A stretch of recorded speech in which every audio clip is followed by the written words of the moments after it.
It's a backyard party on a Saturday afternoon, the kind where someone pushed the lawn chairs into a rough circle and called it a setup.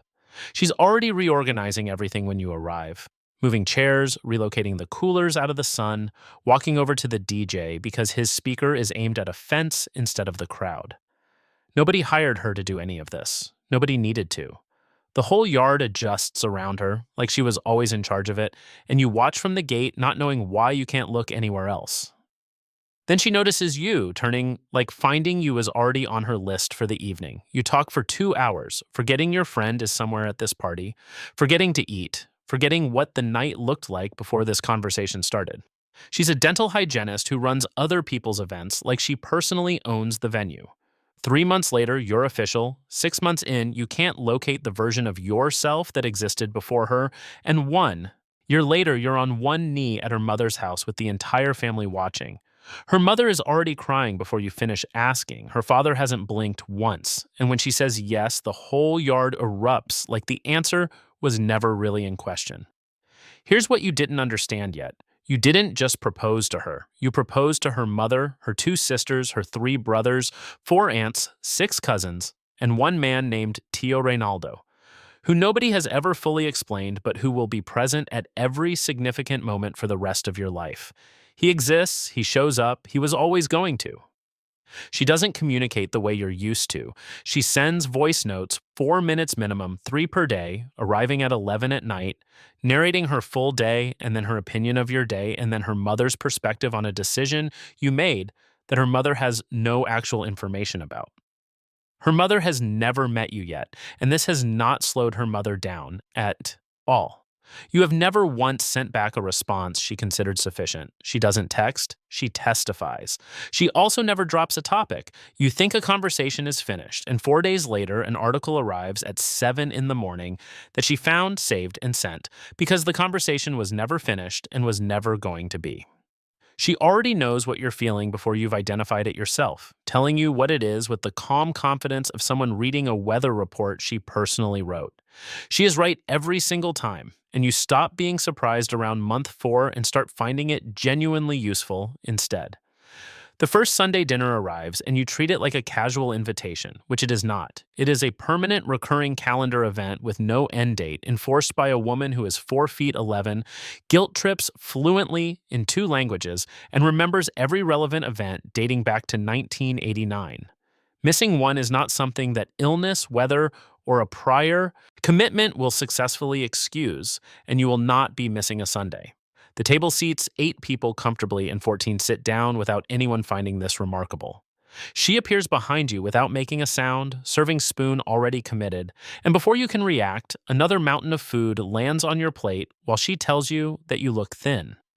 You are 6'2" and weigh 195 pounds, and she says thin the way a doctor delivers a diagnosis. Not an observation, a condition she has personally decided to correct before the wedding photos. You develop real opinions about the food over the following months, specific and occasionally loud opinions about whose version of what dish is actually correct, which aunt genuinely gets the rice right, which cousin's salsa the rest of them should honestly be studying. You did not plan to become this person, but you become this person completely anyway. Then there's the language situation you were not prepared for. 2 years of high school Spanish survived into adulthood as approximately 8 working words. Doña Carmen speaks zero English, zero, and yet she talks to you constantly and at length with the full confidence of someone who has been understood her entire life and has no intention of adjusting her approach now. She is 78 years old and holds your face in both hands every single time she greets you, like you've returned from somewhere far away. You catch maybe 1 word in 20 on a productive day, and by week 3, you have identified that nodding is always the correct response, with Doña Carmen under all circumstances. You also figure out something else that you keep entirely to yourself. You start understanding more than you let on, words first, then phrases, then full sentences, and you make the quiet decision not to tell anyone, because this is your only real strategic advantage inside this family. Doña Carmen says something about you to your girlfriend from across the room one Sunday, something genuinely good, and you understand every single word of it. You don't react at all, you just file it away and keep it. Personal space operates on a completely different set of rules here. Every greeting is a full physical event, hug, kiss on one cheek, sometimes both cheeks depending entirely on which aunt it is, full contact, full presence, every single time, regardless of how recently you were all just together. You saw three of these same people 4 hours ago, and it doesn't matter because your own family waves at each other across parking lots from a comfortable distance, and this is simply a different operating system entirely.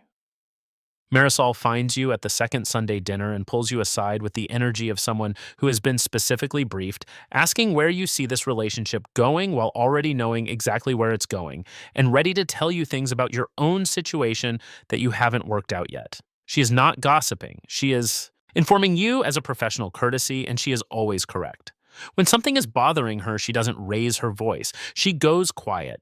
And the quiet has its own distinct pressure and temperature. And simultaneously, the apartment becomes aggressively clean in a way that is its own completely separate signal. You learn to read on its own terms. When it's over, it is entirely and completely over. No running total, no returning to it in 3 weeks, and she has already made you food before you finished the apology, which is a model of conflict resolution that your family, who maintains grudges comfortably for 11 years at minimum, has never once demonstrated to you. Hector doesn't introduce himself when you first encounter him. He's just near the grill on a Sunday watching, and this continues for 3 consecutive Sundays before he nods toward the kitchen on the fourth one and says, "Come here," without any additional context. He's making the pernil starting from the night before, the entire process from the very beginning. And he hands you a knife, and you tell him honestly you have no idea what to do with it. And he adjusts your grip exactly once, and then doesn't say another word for 2 full hours. At the end, he cuts the first piece off the bone, hands it to you, and says one word: primo. That was the entire test, and you didn't know it was happening while it was happening. Tío Reinaldo appears the following afternoon without anyone having contacted him, because he heard there was leftover pernil and he has a sense for these things that has apparently never once failed him. He brings his own drink, eats a full plate, watches most of the game, and leaves without anyone questioning a single detail of this, because that is simply Ronaldo, and it always will be. Your friends start showing up to the Sunday dinners because word got out about the food, and your best friend now has a first-name relationship with 4 of her aunts without having been invited to a single Sunday in the history of this family. He tells you directly that he has never eaten this consistently well in his adult life, and you find it funny for about a week before you just accept it, because the Sundays absorb everyone who gets close enough, and that is simply what they do. Your mother calls her now instead of calling you. Your sister texts her more than she texts you by a margin that stopped being competitive months ago. And your father laughs harder at her jokes than anything you've said in recent memory, which you have made your peace with. She reorganized your mother's kitchen on the second visit she ever made to that house, and your mother has not moved a single item back to its original location. She sent food to your best friend's girlfriend's mother after a surgery she had no reason to know about, and your best friend called you personally afterward to ask who exactly you had married, and you didn't have a short answer ready. The kid from the apartment downstairs calls her Tia and has been doing so for 6 weeks since meeting her once in the elevator, and she knows every neighbor's name, their situation, their schedule, and at least one thing that genuinely matters to them, all within the first month of living anywhere. Her purse always has food in it. Not always the same food, but always something ready for someone who might need it, and you stopped being surprised by this a long time ago and started being relieved instead. You propose at home on a quiet evening, private and intimate, exactly the way she once told you she'd want it, and that is the last genuinely quiet moment for the next 10 months. Her mother calls before you have fully stood back up off the floor. By morning, Doña Carmen knows everything. By the following afternoon, someone you have never encountered has already toured 2 venues and submitted written notes, and Marisol has a color-coded spreadsheet with 7 fully developed tabs that she built before the ring was officially on your girlfriend's hand. She presents every wedding decision to you in the form of a question, you provide an answer, and the answer is always exactly what she had already decided before asking. Doña Carmen's personal additions to the guest list total 68 names, none of which you recognize, and she explains each one with complete patience. church friends from a previous decade, a woman who helped her through a difficult move in 1991, a neighbor's daughter who attended 12 consecutive birthday celebrations and was therefore always going to be at this wedding. You suggest hiring a DJ for the reception, and she looks at you the way a patient teacher looks at a student who has said something confidently incorrect, explaining carefully that a DJ is not a band is not optional, and a wedding without a live band is something smaller and lesser that will always feel like it fell slightly short. You hire the band without further discussion. The morning of the wedding begins before sunrise with music from the next room, not your apartment, her aunt's house, where 21 people are already moving and cooking at a volume your groomsmen will later describe as 6 full-volume conversations happening simultaneously in one kitchen entirely in Spanish. You tell the one who leans over with a concerned expression to breathe, because this is still the calm and early part of the day, and he does not find this reassuring. When she walks down the aisle, your mind empties completely of everything you prepared, and her father reaches you and puts both hands on your shoulders and looks at you for a long, steady moment before telling you to take care of his daughter. Not as a warning, but as someone handing you something he has been carrying carefully for a very long time. The band starts, and the tias who were weeping 8 minutes ago are the first people onto the floor. Her uncles are moving in ways their knees should not support. She pulls you out there before you finish your objection, and you spend 2 songs getting everything wrong while a circle forms around you and closes in tighter anyway. The toasts begin, and you expected 5, and there are 23, and the last one is from a man who drove 4 hours, is not related to anyone in this room, went to school with her father in 1979, and cries through every single word from beginning to end. Midnight arrives and you make the reasonable assumption that the evening is winding down, which makes you adorable because Doña Carmen has been dancing for 2 full hours and has not looked at a single chair, and the children are folded over armrests completely unconscious, while the adults dance around them the way water moves around rocks. 3 weeks after the wedding, her mother visits for dinner, sets down her fork halfway through, and asks directly about children. Not a suggestion, a direct question with a preferred timeline already, fully developed and attached to it. You look across the table at your wife, and she is examining the ceiling with tremendous concentration because you were not present for the first conversation about this. There was a first conversation, and it happened without you.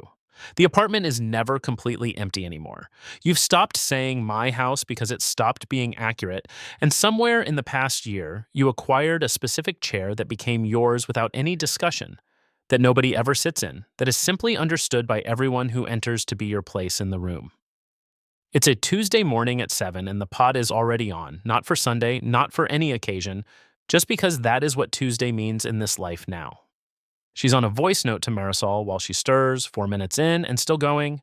Doña Carmen calls at 8 to check whether you're eating, and not your wife, you specifically. And your best friend is coming for dinner tonight with 2 people whose names you don't have yet. It doesn't matter because there will be enough, and there has never once in this life been a situation where there wasn't enough. Your wife looks at you across the kitchen without saying anything, and you already know what she needs before the look is finished. You hand her the coffee, and she receives it like you've done something worth remembering. But you've just learned her rhythms, all of them, and that took 8 months of paying close attention. You couldn't find this version of yourself before her, not because it was hidden, but because it simply didn't exist yet, and you became it the way you learned the food and the songs and the 68 names and Doña Carmen's silences, without a plan, just by showing up every Sunday and staying. The pot is still going on the stove, the Tuesday morning smells exactly like Sunday used to smell, and you wouldn't have known the difference between those 2 things once. You know everything now.